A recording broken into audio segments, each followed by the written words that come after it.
Hey, this is John Legadakis of johnlegadakis.com, and I want to thank you for joining me on this podcast. This podcast is a live recording of an interview I do each week with other internet marketers, personal development, and business leaders, where we talk about how we can better promote our products and services online, get more traffic, and make more sales. I hope you get a lot out of today's recording. Welcome to the podcast, everyone. It's great to have you here. Thank you so very much for joining us. I have a special guest with us today. I have with us Paul Morgan. Welcome, Paul. Welcome. Nice to be here. Let me tell you all a bit about Paul. So Paul is the owner of Plan to Profit. He's a long-time serial entrepreneur turned successful business plan consultant. Paul's business ownership career started in the early 1990s with the launch of a successful clothing store and restaurant. And throughout the decades to follow, Paul's been involved with and owned several businesses, or hundreds of businesses he's been involved in at an advisory level. Even now, he's still involved with 6 different businesses, including Plan to Profit, which we'll be talking about today. So, Paul, to get us started, tell us, so we can learn a bit about you, Paul, the person. Tell us a bit about yourself, like growing up years, formative years. Where did you grow up? What was family life like for you, etc.? Well, I was born in Ontario, Canada, and grew up in a little town called Oakville. And then in my very formative years, moved to the Niagara Peninsula. My parents were both teachers, so I had the summers off. So we'd spend the summers up in the Lake District of Ontario, which was very pleasant. When I hated school, I didn't do well in school, and I used to look forward to the summers because in the summertime I would hop on a bus and go up to the Lake District and work up there in the resorts, where I had a great sort of learning experience, both life and in business. Upon graduating from my secondary school, I tried university, didn't do well at that, so I picked up and I moved to Canada's capital, Ottawa, because I knew somebody there, and I worked there for a couple of years as a real estate agent. One year I was rotten, and one year I was absolutely amazing, and I made money, and I decided to go back to school. And because I liked hospitality so much, I went to a hospitality course at a college. Graduated top of the class, did extremely well with that, and upon graduation I got my first job, which was the manager of a resort. And I worked in the resort business for a couple of years. I then moved to Toronto, Ontario's capital, and I worked in the restaurant business for 5 years as a manager, assistant manager, all that stuff, so I learned the trade. And then I got a call one day, and someone invited me back into the resort business, and it was in Western Canada, up in the mountains. So I broke the news to my wife that we were going to move from downtown Toronto to the top of a mountain, and we were going to operate a hotel on top of this mountain, a ski resort. And it was accessible by gondola 9 months of the year. So it was nothing but snow everywhere. I stayed there for a couple of years, and then I got a job offer to start a resort down in the main area called Banff, which is a world-class destination. And over the next couple of years, I opened up a number of different resorts for a number of different companies, and sort of gained a reputation as somebody who could help somebody fix resorts. That then took me to Ontario. I had a contract there. And when I was there, my wife and I looked at each other and said, maybe we should stop. So I stopped being a consultant and started to open up some businesses. And in the next 10 years, we opened up a couple of restaurants and a clothing store. Did that. And then one day I got a call from some ailing parents down in Niagara. They said they needed some help. So we packed everything up, sold all our businesses, and moved to Niagara. And for the first year or so, I did absolutely nothing. And then my wife looked at me one day and said, Paul, you got to do something. So I said, okay, well, let's get back into that sort of consulting business that you used to do before. And I started to do that, and in the process realized, and I'd always been aware of this, that there was a real sort of void in the marketplace for business planners, and that people failed in business because they didn't have the right tools to start with. They didn't have a right sort of strategy to start. And that was the birth of Plan to Profit.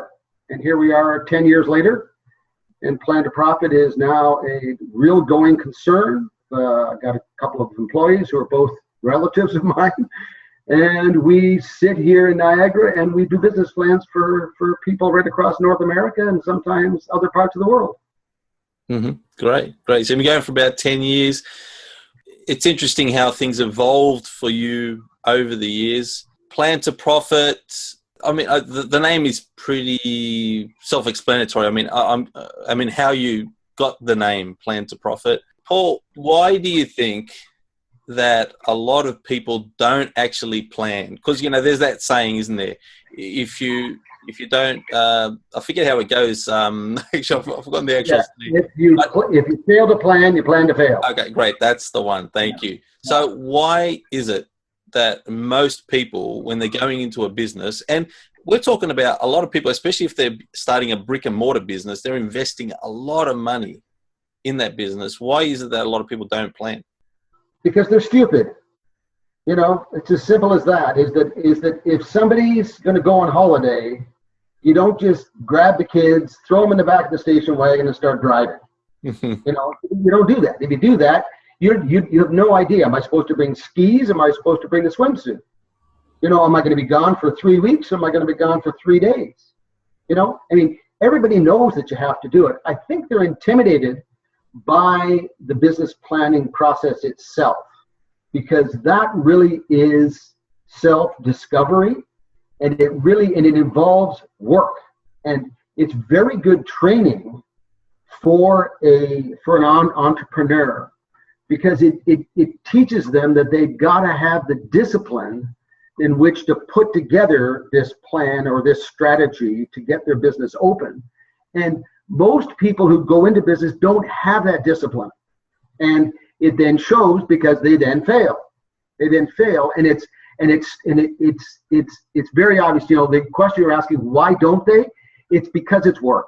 I think that is the main reason, and also it's going to expose them for who they really are and expose them for what they don't know. And people hate that. I hate that. I hate when someone shows that I don't know what I'm doing. Yeah. It really makes you feel a little bit odd. It makes you feel uncomfortable, right? But if you're going to spend your money, you better be prepared to put in the time and put in the work. Yeah. And we're talking about a lot of people too that do fail. I've heard some percentages, like within the first 5 years, 85% of businesses that start up fail. Do you find that's correct, or what kind of numbers are you seeing? The percentages are correct. The vocabulary is wrong. Okay. The business never fails. The owner fails. The floors never let you down. The walls don't let you down. The products don't let you down. Nobody lets you down. The POS machine doesn't let you down. The marketing doesn't let you down. No, the owner lets himself down. And so you are absolutely correct. And it's not surprising, because most people are going into business and they're not schooled in it. If you're gonna become a golfer, you don't just go out and play on the tour. You got to go out and you got to practice, and you got to get a coach, and you got to get a trainer, and you got to be physically fit. You got to be mentally fit. You look at all the great business people, and you see there's a common thread that is woven through all of them, and that is that they always had a coach. They always looked after themselves physically. They always made sure that their family was first. All those things were all in line. And for some reason, somebody goes into business, and they go into business with an idea. They don't go into business with a concept, and that's why they fail. And that, I would say, other than being undercapitalized, going into business without a fully developed concept is the killer. Do you understand what I mean when I say that? Yeah, well, that was going to be my next question, Paul. And I don't think it's not necessarily complicated, is it? What we're talking about, and what is a fully developed concept? Yeah, okay. An idea is, and we'll just use the restaurant business for example. An idea is, I want to open up a breakfast lunch restaurant. Okay, great. Way to go, Bob. I'm for you. A concept is, I want to open up a restaurant that is on 15 Apple Lane or in that area. It's about 1,700 square feet. It's going to have 30 seats. It's going to have 12 stools. The walls are going to be green. There's going to be brick in the back. It's going to be an open concept kitchen. We're going to sell very few menu items, but we're going to do them really well. We're going to do omelets and pancakes, and and the staff are going to be on roller skates, and the music is going to be 50s and whatever. That's a concept. And I use this line every day. I've used it twice today when I was talking to entrepreneurs. When they ask me what a concept is, I said, close your eyes and tell me what's happening in your business a year from now. If you can't do that, you don't have a concept. If you can do that, then we can then build the financial forecast to support that concept, improve the concept. Yeah. And what are some key parts of the planning stage? So before you get actually physically started renting a building and fitting it out, and so what's some key things you need to have in place? Okay, well, the first thing you got to have is a concept. The second thing is you have to prove that concept by completing a very thorough and comprehensive financial forecast, which is going to not just say I'm going to do $1 million. No, here's what's going to happen. On an average day, I'll do about 20 or 30 customers. The average spend is about $30. I do the math. That comes out to about $900 a day. The products are going to cost me. I got a supplier who can supply them for about 33%. So it's going to cost me about $300 in product.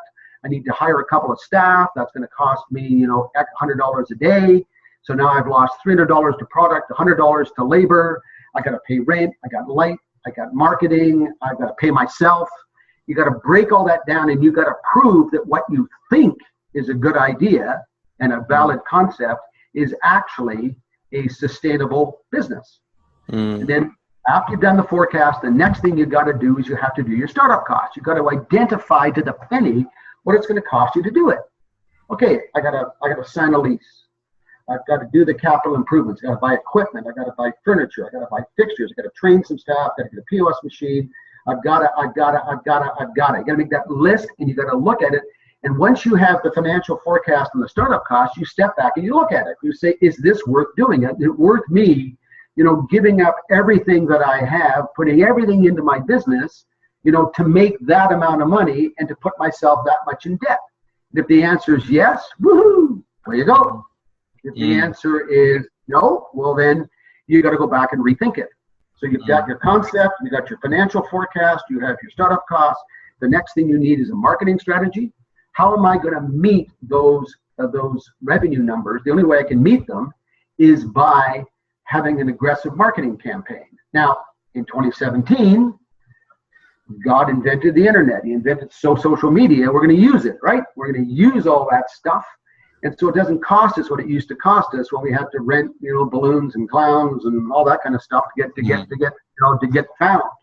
Got a marketing strategy. Then the last thing you need is you need a very, very good team around you. You cannot do it alone. You cannot, and that's what another mistake. And you're saying, why do people fail? That's another reason why. It's because they go into this thing by themselves. They say, I know everything. No, you don't. You know nothing. You need a lawyer, an accountant, a mentor, a coach. You need some people to help you. You need all those people around you because they will keep you grounded. So those are the 5 pillars of a successful business. Yeah, that's really appreciate that, Paul. That's some really, really solid insights there. People come to you, Paul. So sometimes before they've even started, I'm sure there's people that you've worked with that have come to you after they've started and they're struggling in their business. And maybe you've already talked about this, but what is the most or some of the most common mistakes that you see that business owners are making when they come to you and they're struggling with their business? In most cases, they don't have a clearly defined concept. So the customers have no idea who they are. Okay? What are you doing, Bob?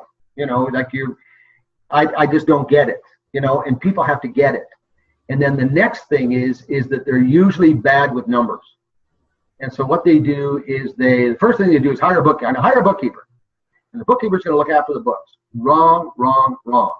If you're going to go into business, you got to be the bookkeeper. You got to know where every single freaking dollar is coming from and where it's going. And That's what it is. So I'll ask them a couple of key questions. I'll ask them, like, what do you do on average in business every day? Oh, a couple thousand. Okay. What are your labor costs? What? What are your product costs? When was the last time you did an inventory? What is your pricing strategy? You start asking them business questions about numbers, they have no clue. They don't understand. And I'm not talking about ratios. We're not trying to dazzle them with ratios. We're talking about basic common sense business stuff. And I don't suffer existing business owners very well. I don't suffer them very well because the line I always use is that when somebody opens a business, they've got enthusiasm, they've got some money, and they're willing to listen. Someone's been in business for a while, they got no enthusiasm, they're sort of discouraged, they're broke, and they know everything. Mm-hmm. Hey, well, why are you calling me? Why are you calling me if you're in this state? So if you're willing to, as an existing business owner, if you're willing to admit that we have to go back to the start, then I can talk to you. Then I can help you, because that's in essence what we have to do. If you didn't start at the beginning and you started halfway, when I pick you up halfway, I can't get you going from there. We got to go back.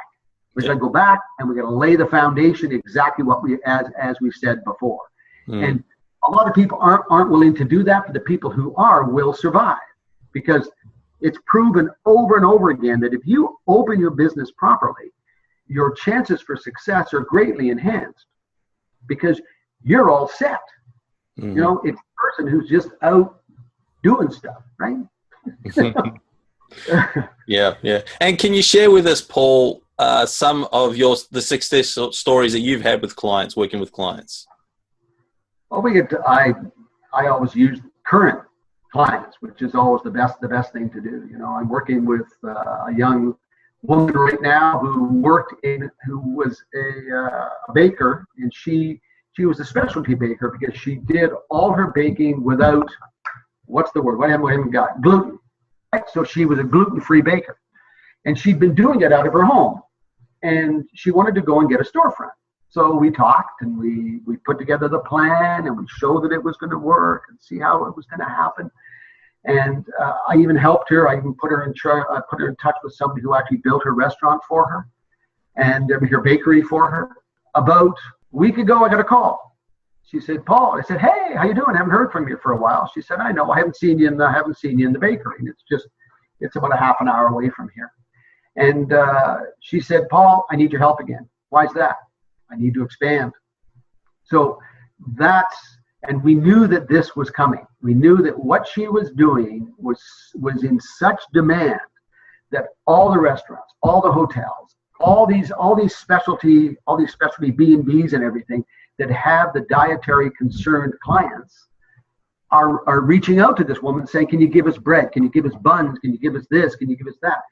And it came. And because we put together the plan properly, and part of the plan was, what is the exit strategy? And there wasn't one. No, I want to expand. And rather than expanding into other outlets, we're going to expand into a commercial kitchen where she will just supply all these. So she keeps her sort of storefront, which is really good for her image. And then we're going to go and we're going to set up another one. So that is one, for example. We got somebody else I did a plan for somebody who is building, and I can't tell you where it is because I'm working under an NDA.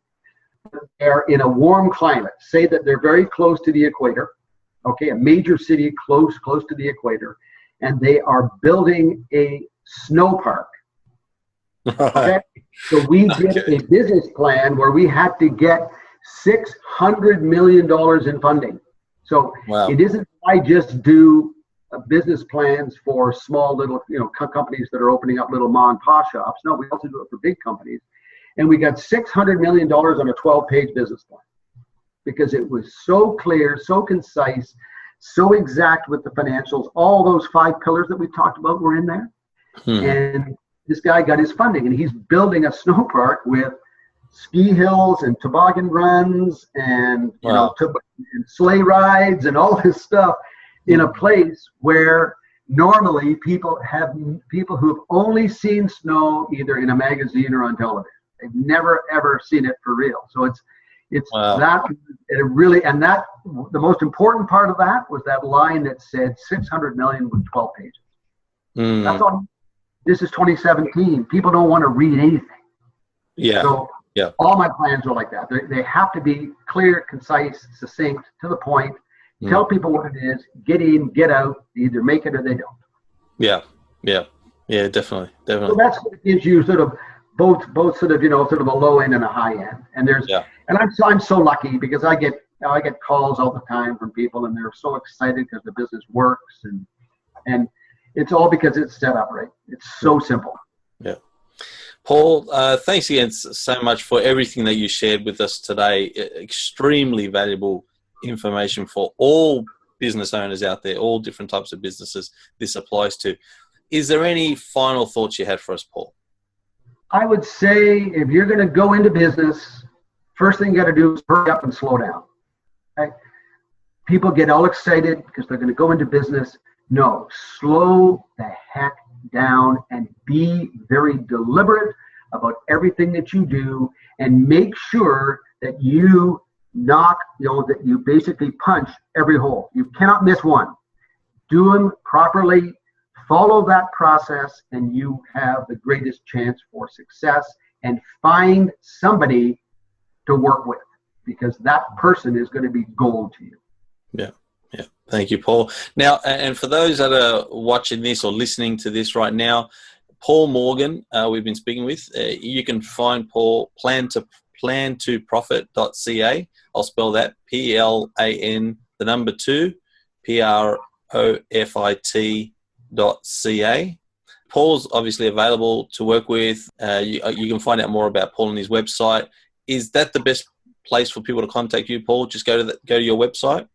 Yep, just hit the website. There's an email there. You can always call. As I said, I answer the phone. I got toll-free numbers. I got a bunch of websites out there, but that is the main website for me, and it's fantastic. And I love talking to entrepreneurs because it's so exciting. Yeah, great.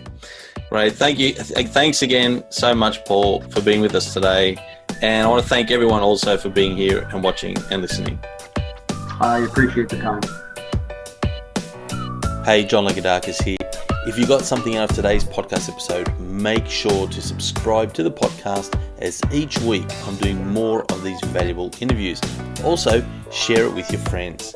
Now, if you want to get in contact with me, you can do so anytime through my website, johnlagoudakis.com. There's also a lot of great free resources there to help you to get more traffic and leads for your business. This is John Lagoudakis signing off. I'll see you all next time.